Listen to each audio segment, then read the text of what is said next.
She texted from her girls' trip. "The club here is amazing. Wish you were here." Attached was a photo of her in my boss's lap. I replied, "Looks like fun." Then I forwarded the image to HR and the company's ethics board. Her fun trip ended with 2 unexpected job terminations. I, 32 male, am an analyst for a large logistics corporation. Or I was. Now I'm the guy sitting in his home office at 3 a.m. staring at a single email in his sent folder, wondering if he just detonated his entire life. My fiancée, Maya, 30, works in the same company. Different department, marketing. We've been together 4 years, engaged for 1. We live in my condo, the one I bought before we met. Life was stable, good. We were planning a wedding. Then there's Alistair, 45. He's a senior VP. He's also my direct boss. For the last 3 months, Maya's been weirdly chummy with him. I'm not the jealous type, really, but it was a lot. Laughing too loud at his terrible jokes in the break room. Staying late for networking drinks that just so happened to be at the same bar Alistair frequents. "He's a really important mentor, Leo," she'd say, brushing off my concerns. "He's giving me insight into the executive track. You should be happy for me." "He's my boss, Maya. It just looks a little weird," I said last week. "God, don't be so insecure," she snapped. "It's work. You think I can't have a male mentor? That's pretty reductive, don't you think?" "What do you say to that?" I backed off. I felt like a chump, but I let it go. This weekend she went on a girls' trip with her friend Bree. A long weekend spa and club hopping getaway. I helped her pack, kissed her goodbye at the door, told her to have fun and be safe. Tonight, around 11:30 p.m., my phone buzzed. It was Maya. "Maya, OMG, the club here is amazing. Wish you were here, it's insane." Attached was a photo. It wasn't a selfie. It wasn't a picture of the dance floor. It was a picture of her. Drink in one hand, phone in the other, sitting squarely in Alistair's lap. She was in a tiny black dress. His hand was high up on her leg. His other arm was wrapped tight around her waist. They were in a dark, plush VIP booth. He was grinning at the camera like he'd just won a prize. She was making a kissy face. I recognized the ridiculously gaudy silver bracelet on his wrist. He never takes it off. I stared at it for a full minute. The blood in my veins turned to ice water. She wasn't on a girls' trip with Bree. Or if she was, Alistair had been the destination. My first thought was, she sent this to the wrong person. This was meant for Bree. This was a brag. My second thought was, she's sitting on my boss.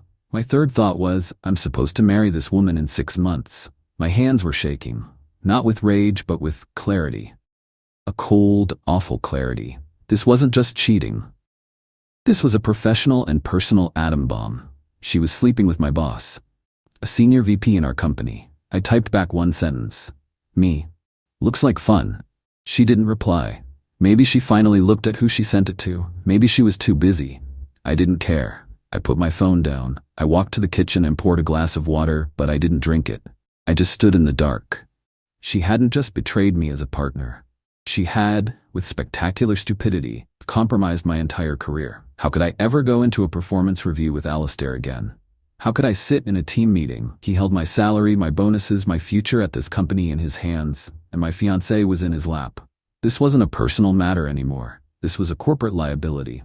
I walked back to my office. I opened my work laptop. I pulled up a new email to ethics.compliance@logistics-corp.com, hr.investigations@logisticscorp.com. From leo@logisticscorp.com. Subject, formal complaint, gross misconduct and conflict of interest. VP Alistair R., Senior Analyst. Leo V., Marketing ASOC, Maya K. Body, to the Ethics and Compliance Board and Human Resources. I am writing to report a severe conflict of interest and a violation of the company's non-fraternization and ethics policies. I am an analyst reporting directly to Senior VP Alistair. My fiancée, Maya Ibame, is an associate in the marketing department. I have just received indisputable evidence that Mr. Alistair's last name is in an inappropriate relationship with my direct subordinate's fiancée, who is Maya's last name, who is also an employee. This relationship creates an untenable and hostile work environment for me. It represents a significant abuse of power by a senior executive and calls into question the professional integrity and judgment of both Mr. Alice's name and Ms. Maya's last name. Attached is a photograph I received at 11:32 p.m. this evening, time-stamped. It was sent to me by Miss Maya's last name herself. I request an immediate and confidential investigation into this matter. I am available to discuss this further at your convenience. I will be working from home tomorrow, as I no longer feel I can be in the same building as my direct supervisor. Sincerely, Leo Vance.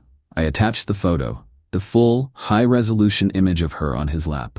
I read the email over twice. It was cold. It was professional. It was completely and totally devastating. I hit send at 12:15 a.m. I went back to the kitchen and made a pot of coffee. I knew I wasn't sleeping. The sun is starting to come up and my phone has been silent. Her fun trip is still going on. She has no idea what's waiting for her when she lands. The title says this ended with 2 terminations. It's Monday morning now. I got an automated reply from the ethics board. A real person will be in touch. The bomb is airborne. I'm just waiting for the sound. Update 1, it's been 2 weeks. I feel like I've aged a year for every day. The Monday after I sent the email was silent. I logged in from home as I'd stated. My email was a ghost town. No messages from Alistair. No where are you from my team. It was eerie. At 10 a.m., I got a call from a number I didn't recognize. It was a woman from the ethics board. Her voice was all business, zero emotion. Mr. Vance, thank you for your discretion. We have received your complaint. We are taking it extremely seriously. A formal investigation has been opened. Please do not discuss this with anyone, and I mean anyone. Not your colleagues, not your friends, and especially not Miss Maya's last name or Mr. A's last name. Is that clear? Crystal clear, I said. Good. For the duration of the investigation, you will be on paid administrative leave. Please do not log into the company network. We will be in touch. She hung up. Paid leave. Wow. They weren't messing around. The rest of the week was torture. I deep cleaned the condo. I went to the grocery store at 10 a.m. on a Tuesday just because I could. I reorganized my garage. I did everything possible to not think about Maya, who was due back on Tuesday night. I didn't hear from her. No, I'm home. No, I'm so sorry. I made a mistake. Nothing. Her flight must have landed. She just didn't come home. Then, Friday afternoon, I got a text from a colleague. Dude, what the hell is going on? Alistair is gone. What do you mean, gone? I typed, my heart pounding. Like gone. Security was at his desk. His name is out of the company directory. There's an all-hands meeting for our division in 20 minutes. An hour later, my phone lit up again. They just sent a company-wide email. Alistair last name is no longer with the company, effective immediately. And I checked the marketing directory. Maya is gone too. Her name is gone. Leo, what did you do? I didn't answer. I just sat on my couch. The title of this post. It was real. They were both fired. The quiet in the condo was deafening. That's when I heard a key in the lock. Maya came in, dragging her suitcase. The one I bought her for our anniversary. She didn't look like someone who had just been fired. She looked furious. Leo, she said. Her voice was low and shaking. Maya, I said, not getting up. I have 27 missed calls from HR, she said. I have an email from the ethics board saying I'm terminated, for a morality clause violation. What did you do? I just looked at her. What did I do? You sent me a picture, Maya, of you on our boss's lap. Did you think I was just gonna, frame it? It was a mistake. She shrieked. I sent it to the wrong person. It was a stupid drunk mistake. You were supposed to be the man. You were supposed to call me, yell at me. We were supposed to talk about it. Talk about what? I said, finally standing up.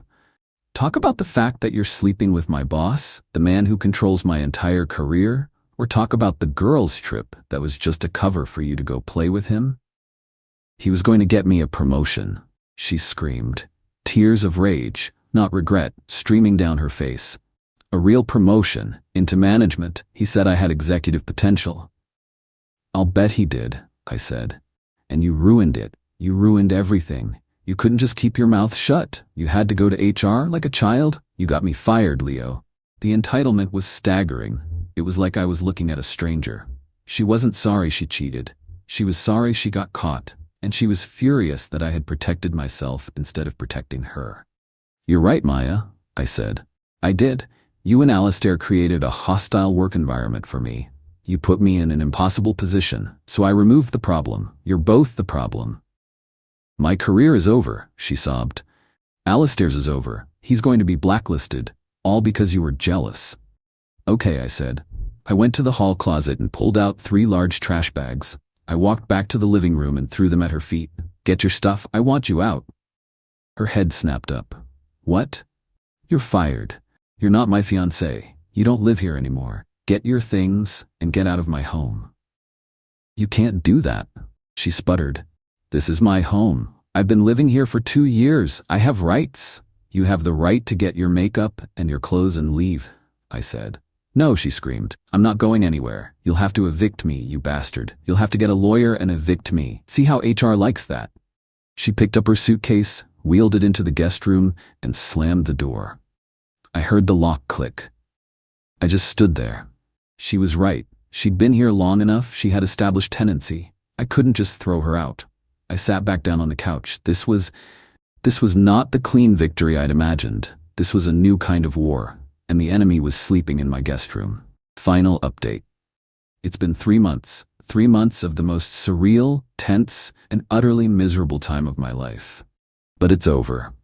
I'm sitting in my condo, and it is completely and totally silent.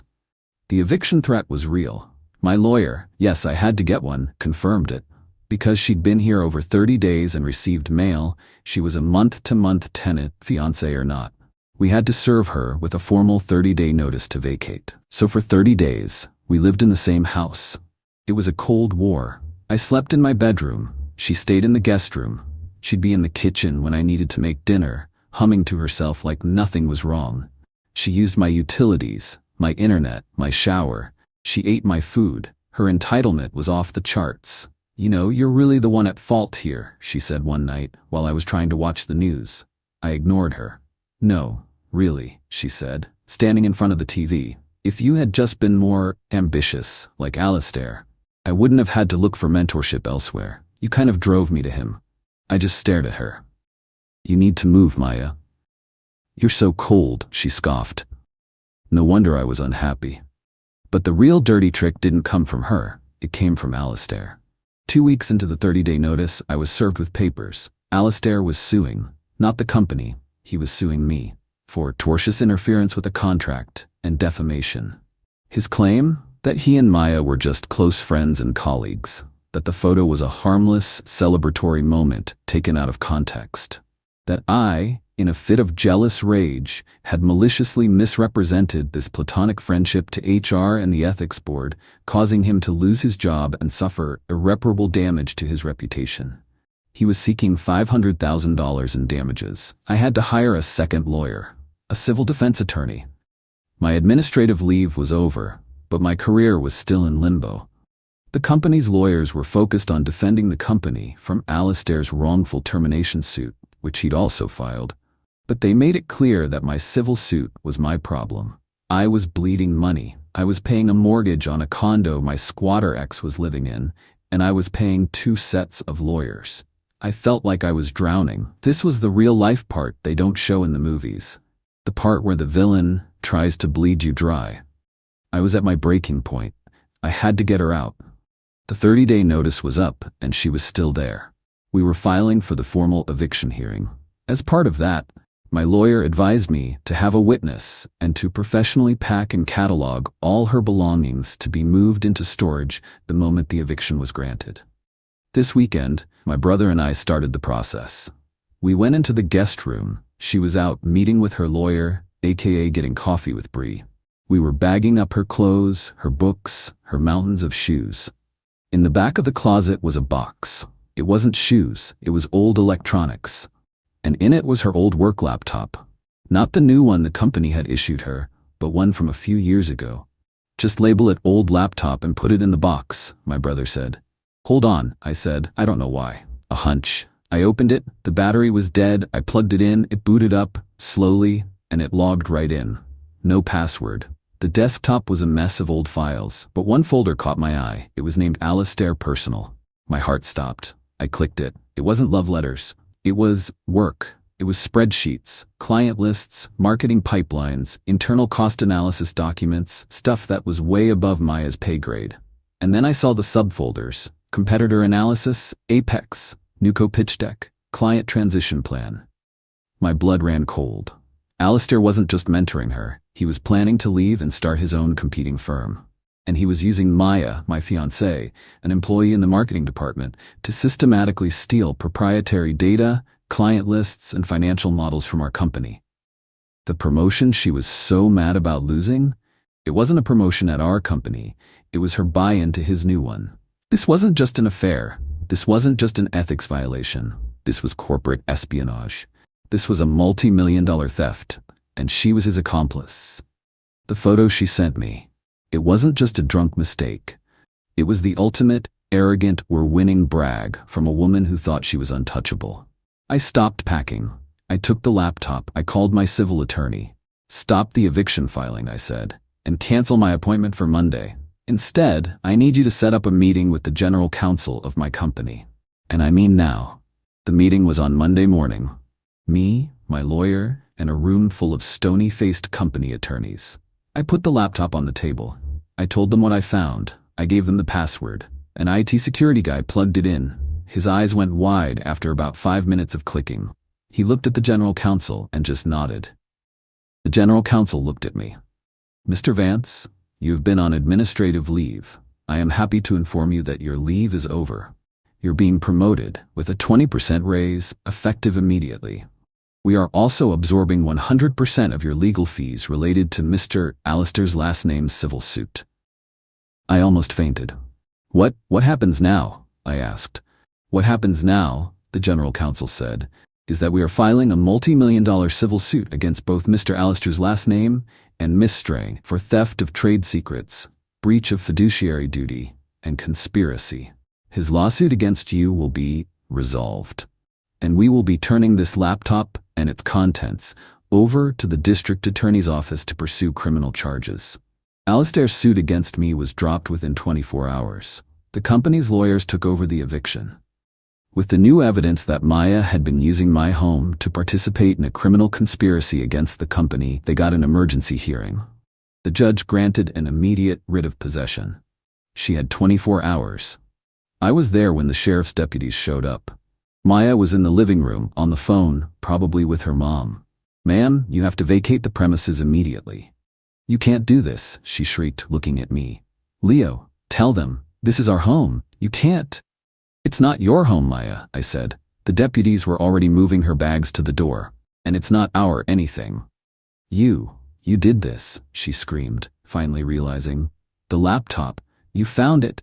You couldn't just let me go. You had to ruin my life." "You were stealing, Maya," I said, my voice quiet. "You and Alistair, you weren't just cheating on me. You were committing a crime. You did this to yourself." "Where am I supposed to go?" she wailed as the deputies guided her out the door. "You've taken everything from me. I have nothing." "You should have thought about that before you hit send." "Ping," I said. I closed the door. I locked the deadbolt. I leaned against it and just breathed. It's over. Alistair and Maya are both facing a massive corporate lawsuit and a criminal investigation. Their careers aren't just over. They're incinerated. They're both buried so deep in legal trouble, it's doubtful they'll ever get out. As for me, I'm back at work. I have a new title. I have a new boss who seems to actually respect me. The condo is quiet. It's empty, and I've never been more relieved. It's not a happy ending. I lost 4 years of my life to a lie. But it's a just ending.